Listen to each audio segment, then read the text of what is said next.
నేను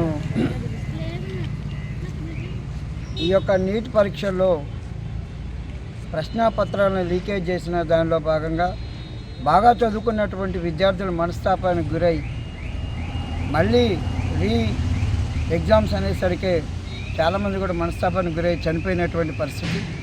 వారి కుటుంబాలకు ప్రగాఢంగా సంతాపాన్ని తెలియజేస్తున్నాం. అదేవిధంగా ఈ యొక్క నీటి విద్యార్థులు జరిగిన కేంద్ర ప్రభుత్వం యొక్క నిర్లక్ష్య వైఖరికి బలయ్యారు. ఆ నిర్లక్ష్య వైఖరిని విమర్శించిన వాళ్ళ మీద అనేక రకాలైనటువంటి నిర్బంధాలని చేస్తూ ఉన్నారు.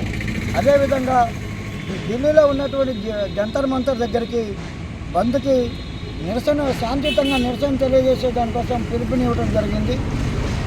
విద్యార్థి లోకం అందరూ కూడా కదిలి రావడం జరిగింది.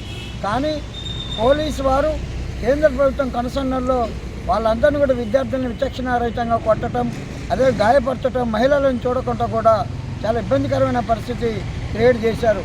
భయానక వాతావరణాన్ని క్రియేట్ చేశారు.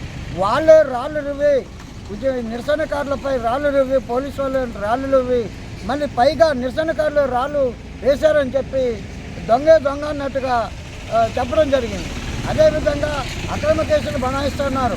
అదేవిధంగా రైళ్లలో భారతదేశ వ్యాప్తంగా ఎక్కడెక్కడి నుంచో వస్తుంటే కూడా నిరుద్యోగులు భావితరాల భవిష్యత్తు కోసం వాళ్ళ ప్రజలందరూ కూడా ప్రజానికం వస్తూ ఉంటే కూడా రైళ్లు కూడా కేంద్ర ప్రభుత్వం వాళ్ళ కనుసన్నల నుంచి ఢిల్లీ చేరుకోకుండా ఎక్కడికక్కడ నిర్బంధాలు చేస్తున్నారు.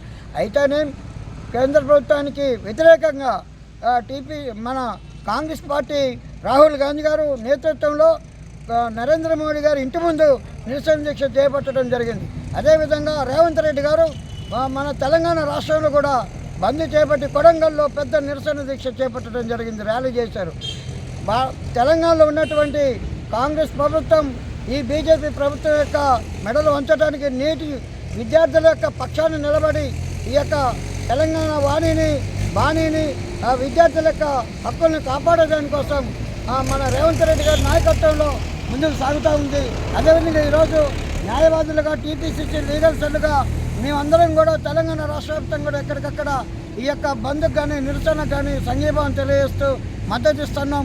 ఈరోజు ఒక మహిళ కూడా చనిపోయింది పాపం. అమ్మాయికి మరో రాజ్గురు భగత్ సింగ్ సుఖదేవుల సరసన అమ్మాయి చేరింది. ఆ అమ్మాయి యొక్క ప్రాణార్పణ అనేది చేసింది. తానొక్కడిని అనుకుంటే నేతాజీ అవుతావు, భయమెరగడగా పోరాడితే భగత్ సింగ్ అవుతావని మహిళ అయినా సరే చాలా ధైర్యంగా ఈ యొక్క హక్కుల కోసం పోరాడి చేసింది. వారికి హృదయపూర్వకమైనటువంటి శ్రద్ధాంజలి ఘటిస్తూ ఉన్నాం. నరేంద్ర మోడీ జాగ్రత్త, మీరు రాజీనామా చేయాల్సినటువంటి అవసరం ఉంది. అదేవిధంగా కేంద్ర విద్యాశాఖ మంత్రి కూడా తక్షణమే దీనికి బాధ్యత వహిస్తూ రాజీనామా చేయాలని తెలియజేసుకుంటూ డిమాండ్ చేస్తున్నాం. Thank you so much.